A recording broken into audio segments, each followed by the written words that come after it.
So what essentially data science is, it is the soul which is underlying when you're doing analytics, business analytics, machine learning, artificial intelligence, deep learning. So all of these things are going to basically use the throughput or the engine which is data science. So if we talk about using analytics in our day-to-day activities, we have to understand that data science in essence is very important. We cannot do it without that. So what essentially is data science? Before going into that, let's talk about analytics first. So if you're looking at a camera, for instance, which has a tripod stand, and it's basically the camera which is standing above this tripod stand. So what is essentially making it stable is this tripod. So there are three corners. So I would say statistics is one of them. Business is the other aspect. And to stitch all of this together, we have to apply IT. So today anything without IT is not possible. So you can say computer science, IT, this is the third leg. So when I stitch together data science concepts, right, using statistics, IT and business aspects, that is where I'm calling this as analytics. If I make it a little more deeper, right, so if I want to add a little bit of complication in this, that is where I say that I'm going to take it into the next level, which is called as machine learning, where essentially I want to train a machine to learn from the data and make it a little bit automated and apply this on business problems, right? That is where I'm saying this is machine learning. Now, if I go ahead and take it a little bit more deeper by increasing the complication level of algorithms, by taking some nuances, learning from something like the human brain, something like the network of genetic, so we call it genetic algorithms, that is where we essentially start moving away from machine learning. And as the complication layer in this increases, right, we call it as deep learning. Now there are other aspects also. There is reinforcement learning. There is a whole lot of things which, as we go deeper into these subjects, start popping up. Now when I talk about analytics or data science with respect to business, it is called as business analytics. When I use it for a social cause, I call it as social analytics. When we use it typically with respect to some domain like HR, we say that it is HR analytics. When we use it with respect to something like operational capabilities, we call it as operational analytics. So there is a whole lot of sequence of terms which are used in the market with respect to the industry. So we should not be confused with all of these. What we need to understand is that data science is the core of everything. Now coming back to the question, what essentially is data science? So data science is the science which helps us to learn from the data. Now there are two things. Either I can use an existing science or I can invent one. So it's the question of discovery versus invention. So if I have discovered something which is already there and I'm using it, right, that is basically something like I am using data science for application. If I'm inventing something which is new, which is not existing in the known topic domains, I'm creating a new algorithm in the whole essence. So this part will not happen initially. It will take a long period of time, right? So essentially when you start your career into this, you would be using existing algorithms which have been created by others, but still you are in the data science domain. The only part is that you are at a very nascent stage. So you have to look at this like a telescopic lens, right, whose range can vary, and obviously over a period of time it comes into you. You don't become a data scientist on day one, right? It takes a lot of time, it takes a lot of patience, it takes a lot of hard work, right? So that essentially is data science. You need to know statistics, you need to know IT, because without application of IT you cannot do it. You also need to know other aspects like computational science. You need to know how to manage memory very well, right? You need to know concepts of big data management also. You need to know techniques wherein you might have to create an application. So right from the front end to the middleware to the back end to the integration with the database, everything might come under the ambit of data science if you're talking typically as a data scientist, right? So as we go ahead, you would understand that it's a constant learning process. So technology changes, platforms change over a period of time, and you might have to keep on understanding these, learning, adapting and evolving. And that's how you would progress towards the theory of data science, right? You should be a good presenter also. If you know it and you cannot present it, that also is a problem, right? So what essentially is important is that you should have understood these theoretical aspects so very well that you're not just using an algorithm which somebody has given you or is present in the internet somewhere, or some stack of code which you're just using, passing the garbage data in, taking the garbage output out. No, not that way.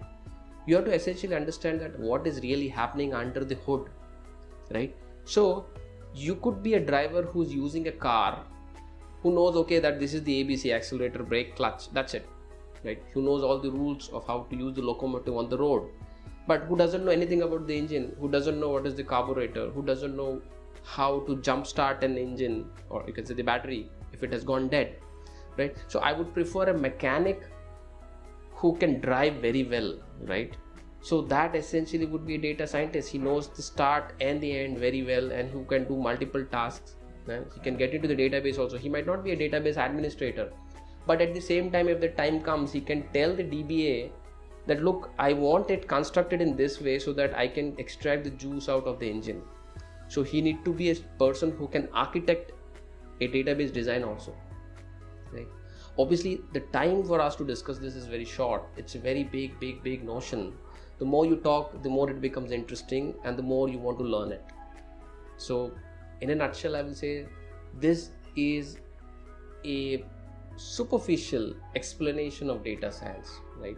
Now I can talk about it for hours, but obviously right now the context where I have to explain has a reasonable bandwidth of time. So I will say that this is what data science is.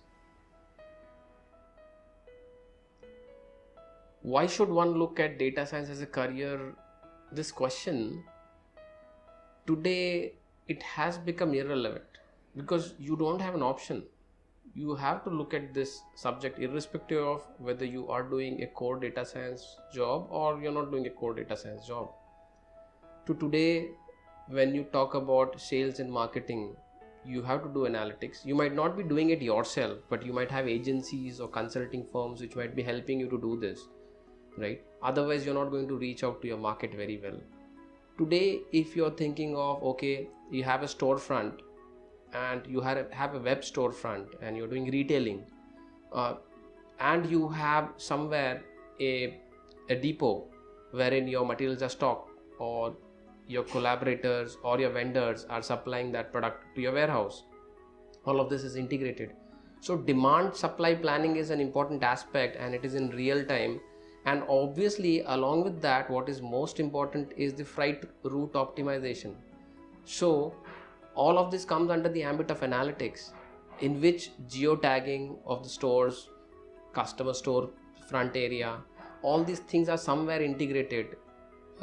So if I don't do analytics, I'm not going to be able to deliver what I'm expecting to deliver and what my customer is also expecting from me. So essentially today, all of these things are done using some application which in the background is using analytics. Let me take an example. Let's say we are talking about medical IoT, right? So you know about a company like Fitbit, or say Fossil, which is a watch manufacturing company, right? Now all of these today, these are premium watches, somewhere between the range of 10,000 to 30,000, right, depending upon what product you opt for.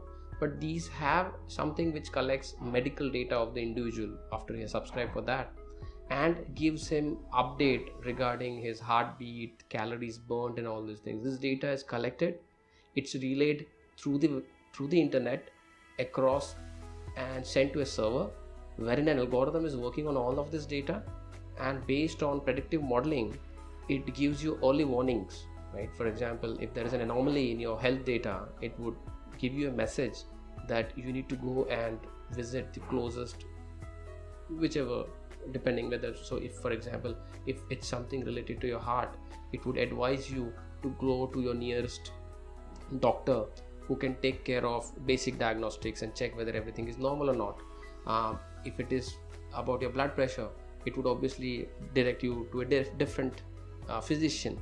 But essentially it's an early warning system that something is not correct. It's not essentially right that every time out of the 10 warnings all of them might lead to something which is bad for your health, but a warning is a warning which helps you.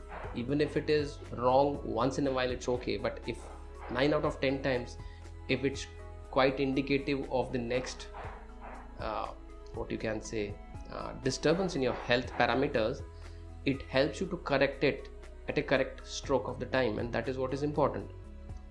So for all of this you need somebody who is actually going to work on all of this data set, create algorithms, apply data science, analytics, let's say health analytics, and come up with something which is predictive in nature. Diagnostics has always been the case, but right now we are moving into predictive. We have obviously moved out of diagnostics, we are more into predictive aspects. So everybody has to do it. Today if I talk about a car manufacturing plant, it has to be nimble enough to understand that what product works for it, what brand works for it, in which market it works for it, and accordingly it has to store its inventory in this specific spoke. So when you talk about these facilities, like there is a dealer network which is in the market, there is a plant which manufactures somewhere in a tax-free zone, and then there is a warehouse which is somewhere on the fringes of the city, right? So it's a hub and spoke approach, right? So there's a hub and there are spokes connected to it. So that's how the distribution channel works. So obviously if you are in the sales planning team of a car manufacturer, you would obviously need to know analytics also. You are a doctor, right? But before going ahead with an operative, you look at the basic reports. Say for example, you are looking at a female who is in the 6th month of gestation. The doctor surely recommends that okay, for certain disease, not disease you would say, medical situations which might come after the child is born, some kind of syndromes. So there are multiple of those wherein maybe the brain's development is not complete and all those things. He might recommend you one kind of test wherein the amniotic fluid is extracted, supplied, and then what happens is that the algorithms based on historic data gives you an output that okay, what is the probability of this child having this specific syndrome, right, once he is out.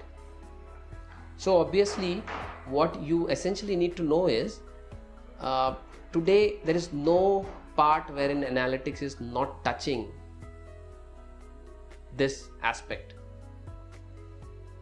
So there are so many domains in which we would ideally like to work at the end, be it the stock market, be it some consulting firm, be it a real estate. There is obviously a lot of analytics happening in the real estate domain also. So data science is something which has touched every aspect. Few years back when people used to ask me, I used to give examples of the West and now how it is coming in India. Today I see that it's happening almost everywhere.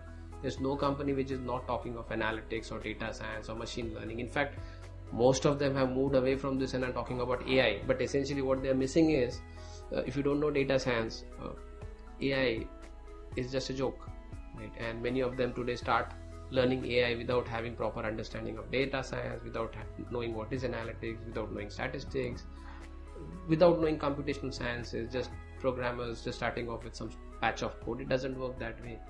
You have to give a thorough reading, you have to invest some good amount of time. So essentially data science has to be done by everybody over a period of time. In fact, I know some few fellow doctors from AIIMS also who give a lot of importance to this. So in fact, a lot of diagnostics today is in research phase, and we are working on some of these projects wherein the whole topic is around automation of certain diagnostic reports, wherein maybe the x-rays are directly fed into some cloud system, and in fact rather than doctor, a system only diagnoses and says that okay, this is the case, right?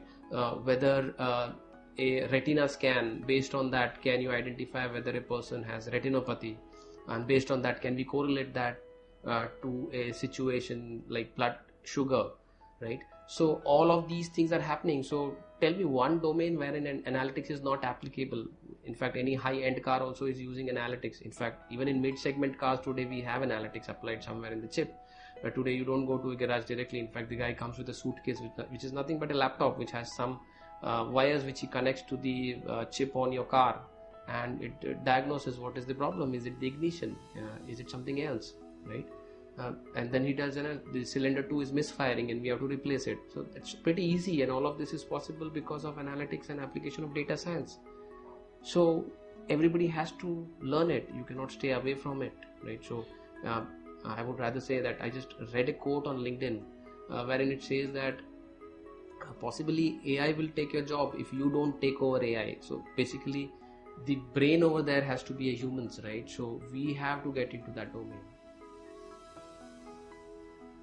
Who should look at data science as a career? Anybody who has interest. Just don't do it because your parents are saying.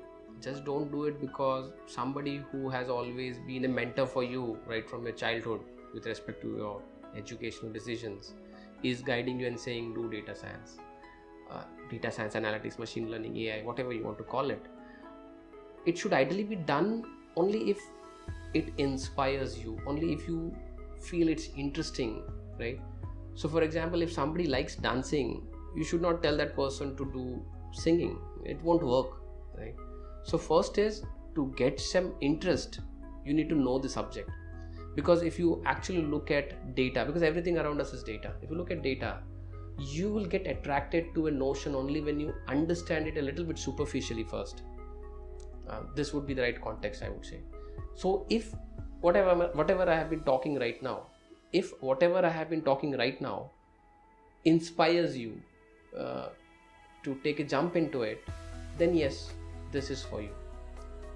If you're looking at money in the beginning of the career, then don't jump for it. Say for example, if you look at advertisement, right, as a domain, right? So a lot of graduates, mass communication students do their courses and then join an ad firm, a PR firm.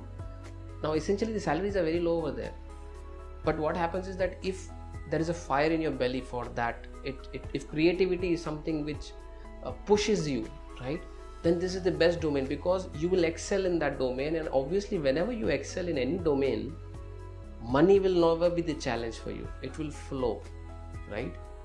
What is the challenge is whether you are in the right domain, whether that thing inspires you, whether that thing is such that you don't need to get up in the morning wherein your body is waking up but your mind is not ready to wake up and go to the job, right? Or if it feels for you, okay, one more great day at the office, right, that is where it is going to drive you, and that is where you are going to excel, right? So it's for those who like doing it. Now there are certain attributes which are required to do this.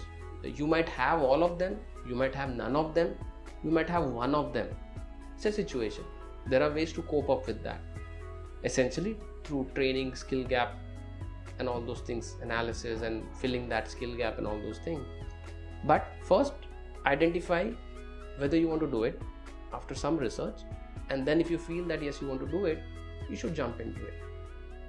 I have had students from the music industry saying that there is a lot of creativity in data science also. Yes, there's a lot of creativity in data science also, because if you look at the source basically, right, I can see all of these as a time series also, right? So the student of mine said that, sir, I can see the time series in the source, Saregamapa. So essentially it was true. I also learned a lot from him. So if you start seeing data in everything, yes, this field is for you, right? And there is no stopping you.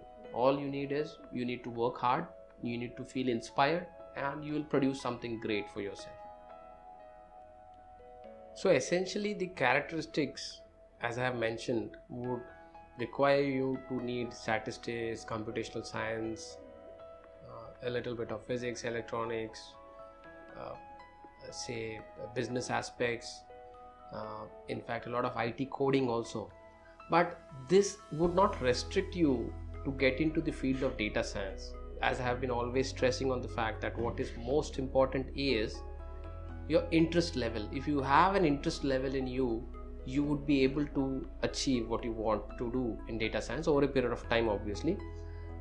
So the four major characteristics which I would see in a person who wants to apply data science, I'm not saying getting into data science, apply data science is statistics, very strong, with mathematics obviously, a lot of IT, that is you can say computer science, business aspects obviously, and today because we are working on a lot of data and different types of data, obviously the other aspect which is obviously the distributed computing system. When people say that is Hadoop and all those things, but I would say let's talk about cloud for instance, which is nothing but a distributed system.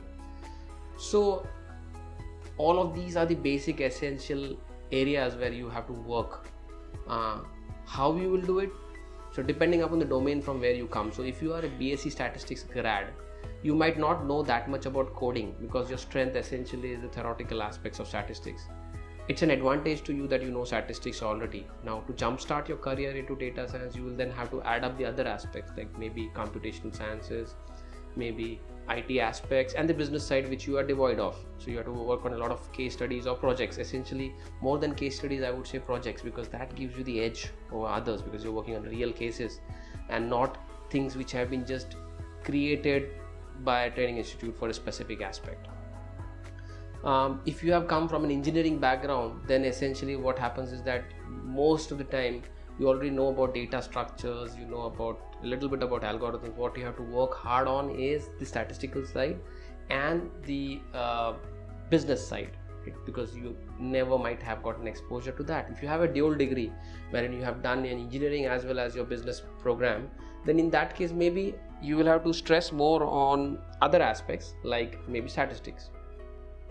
And well, if you are from something like a business course, like an MBA or something, then obviously you will have to add up some traits of a technologist, like learn coding and then learn statistics. Obviously in your business course you would have a subject on statistics, but obviously you'll have to refresh and all those things.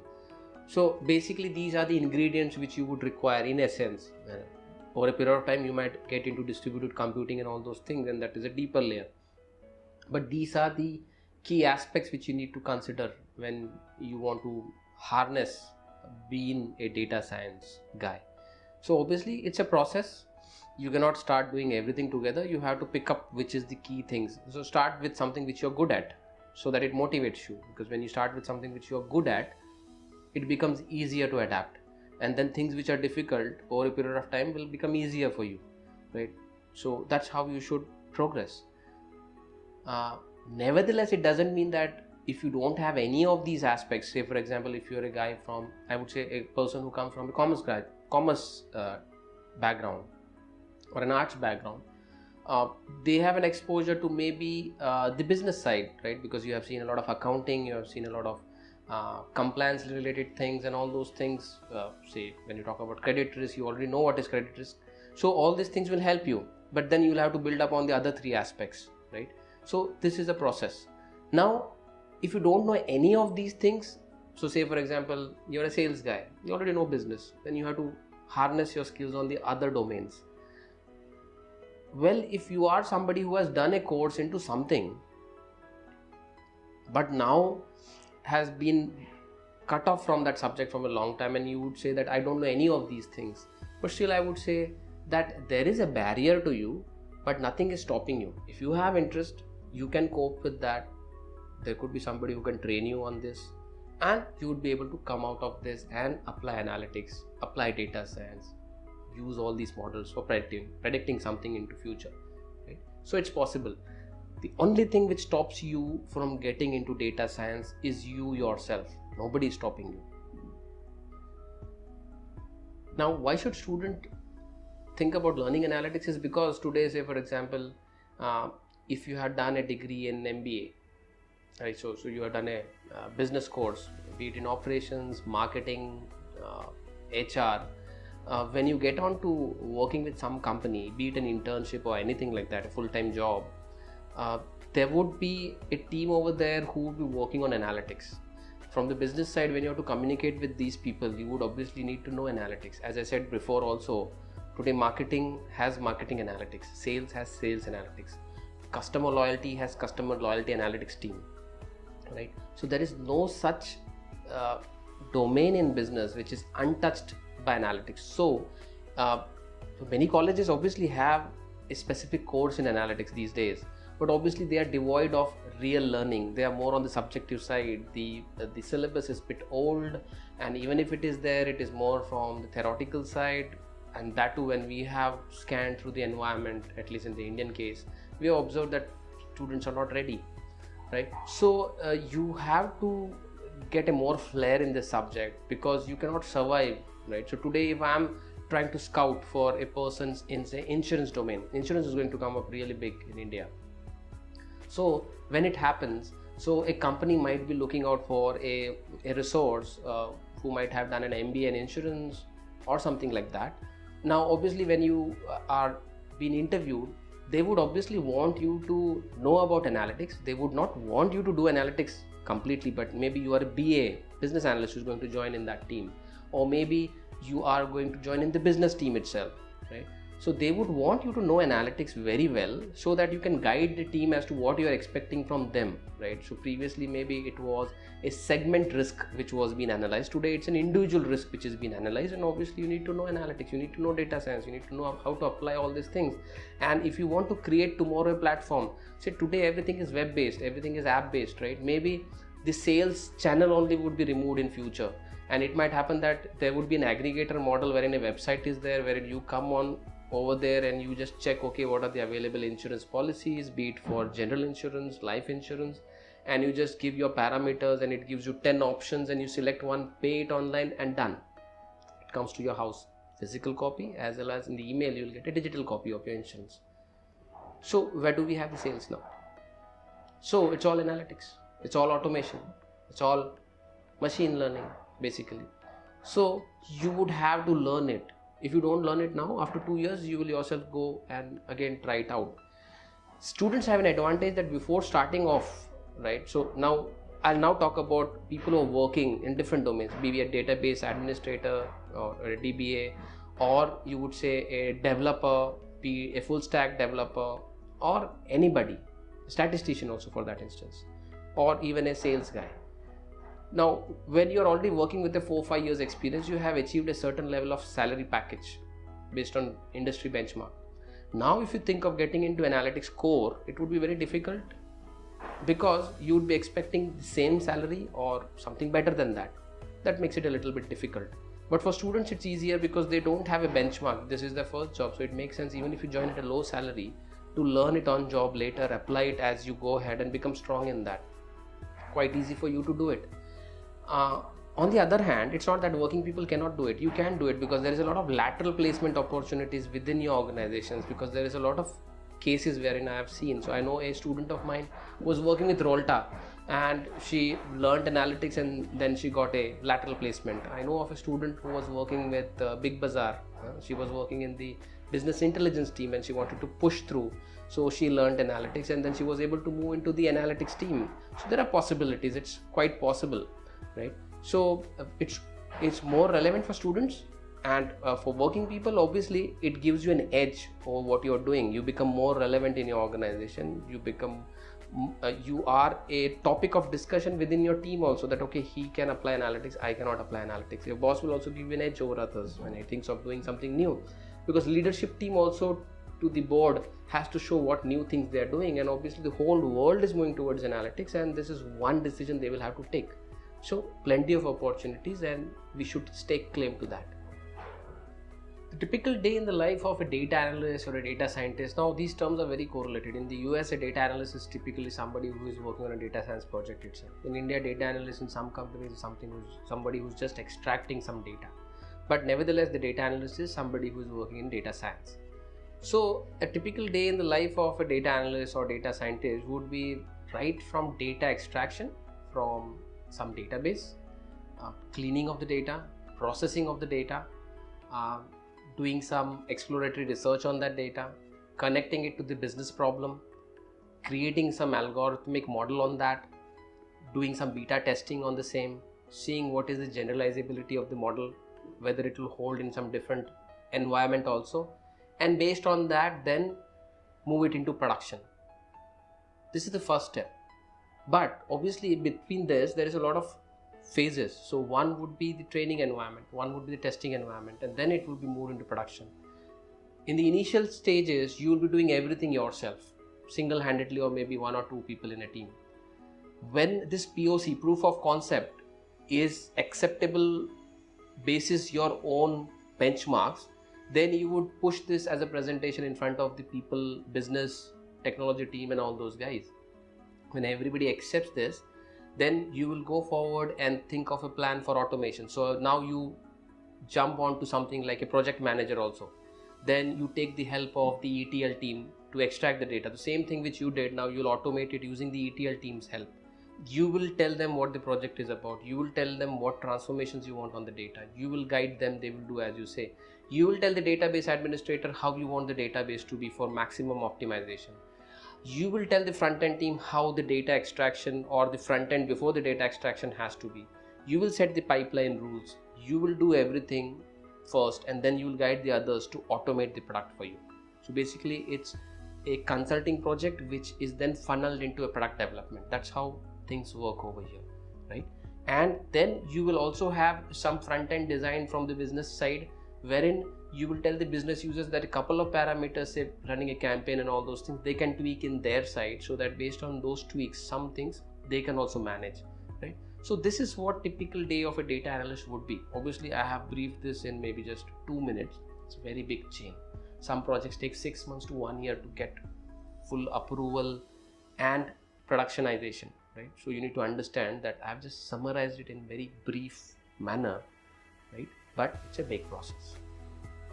The career progression in this stream depends upon where you start also. So if you're already a person who has 6 to 8 years of experience, and then you take up some course in data science and jump into this field, maybe it's a lateral placement within the same organization, or if you're reasonable enough to crack an interview wherein somebody is ready to accept your profile, even if you're not worked in core analytics, then maybe you might join up in something like a team lead or something like that. Let me talk about students, how they would get into this. So maybe you will do a course, and then you might have to join as an intern somewhere, because that is where you actually learn something. Post your internship, maybe the very same company might absorb you, or you already have enough traits inside you basis which some other company wherein you keep on applying here and there might call you for an interview. You crack the interview and you take your first job. That might be as a junior data analyst or a junior data scientist or something like that. And with time, as you progress working on more projects, you might move on to become a data analyst or a basic data scientist. Then you might different companies have different what you can say hierarchy or legacy systems. So somewhere, say for example in ENY, the technology team is separate and the business analyst team is separate. So there you might either go in the functional side or on the technology side, depends upon how they put you. Most IT companies have that structure. For core analytics company, the business analyst and the technologist is the same, right? So it's not separated. That's what is purely a hybrid data scientist, and that's what we prefer to have, wherein you do everything. Now in this case, after a period of time, say 2 years, then you might progress into becoming a senior data scientist or a data analyst, and that's how you might then start becoming the head of a data science team. So you might go ahead after 4 or 5 years to head a data science team. So that's how the progression might happen. Now this progression is not similar for everybody. Somebody might achieve this quite fast and somebody might achieve it on a longer or a larger time frame. That depends upon how good you are, also depends upon the market saturation level, also depends upon the company's key policies. So some companies have very rigid thresholds that it's not performance but at least some time spent on a specific profile, then only they will move you. So if you are in a startup, your growth is fast.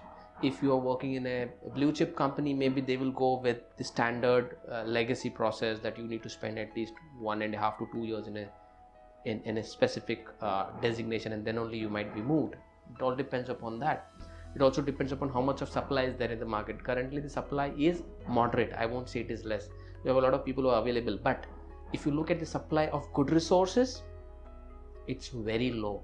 So all you get in the market is people who have done some course, who say that I know analytics, but when you start asking them questions which are relevant to theory or relevant to data science, they don't have answers.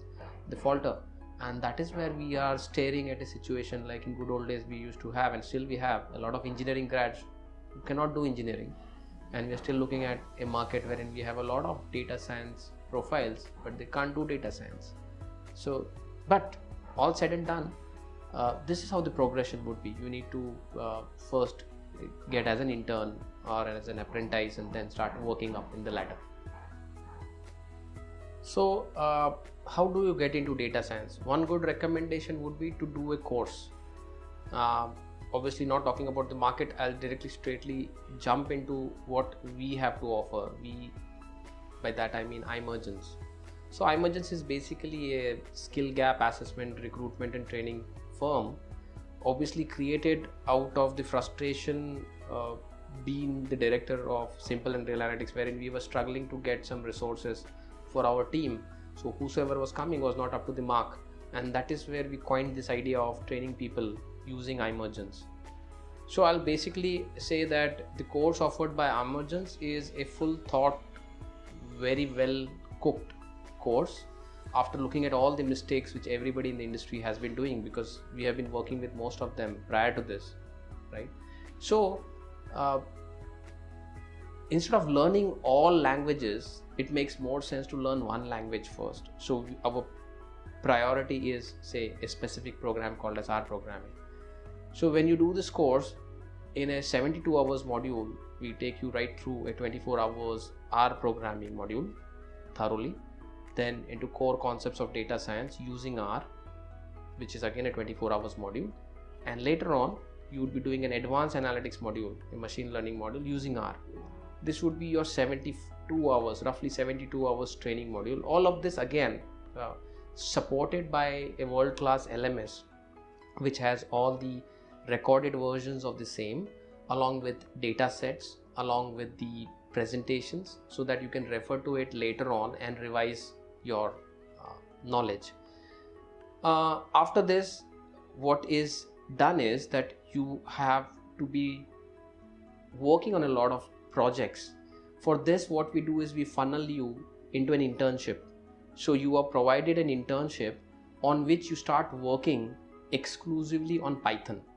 So in the internship, you would be working on projects, real projects, using Python as a language. So while you have been trained, you would be trained on R.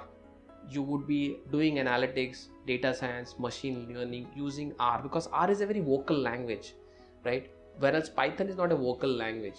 R forces you to understand what is under the hood.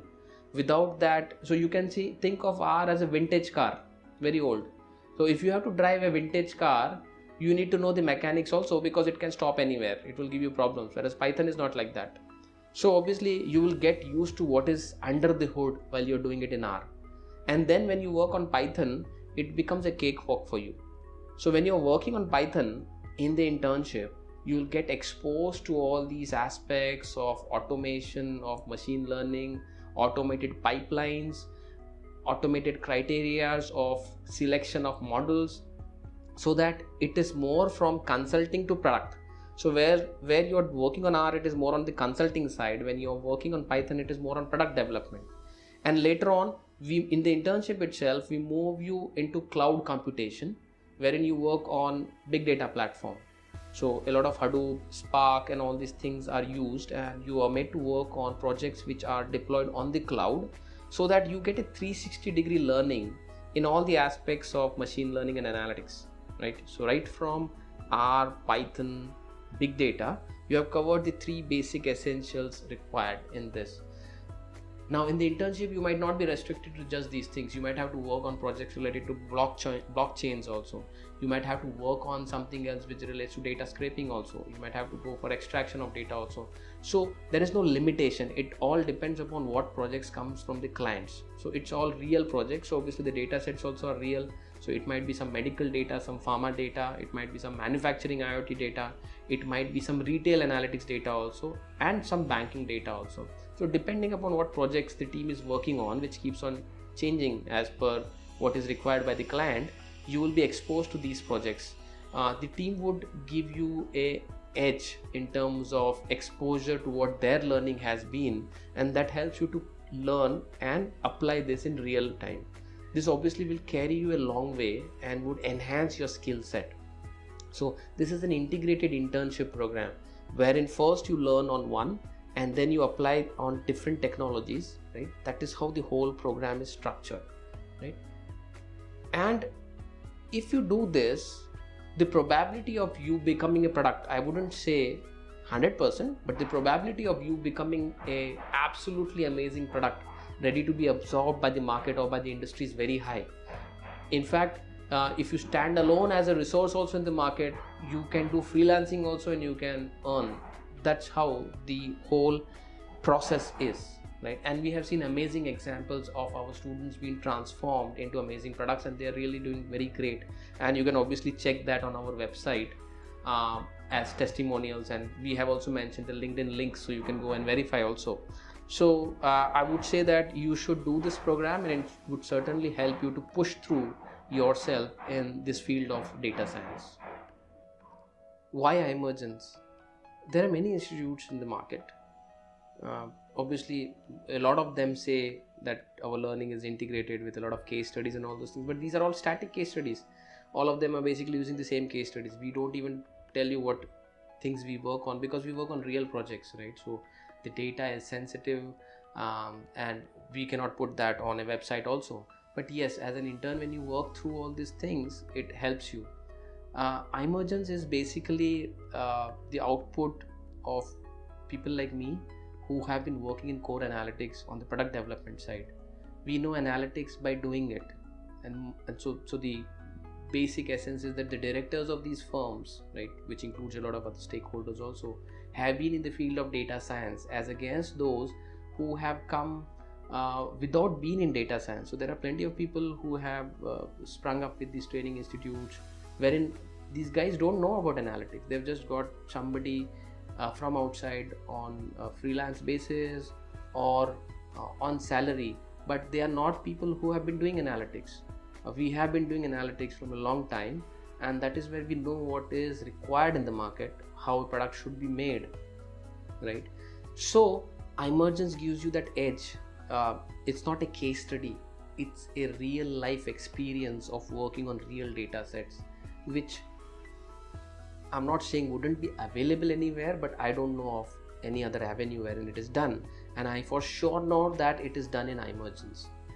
So I would say that this gives you an edge over others, and obviously you should explore this option.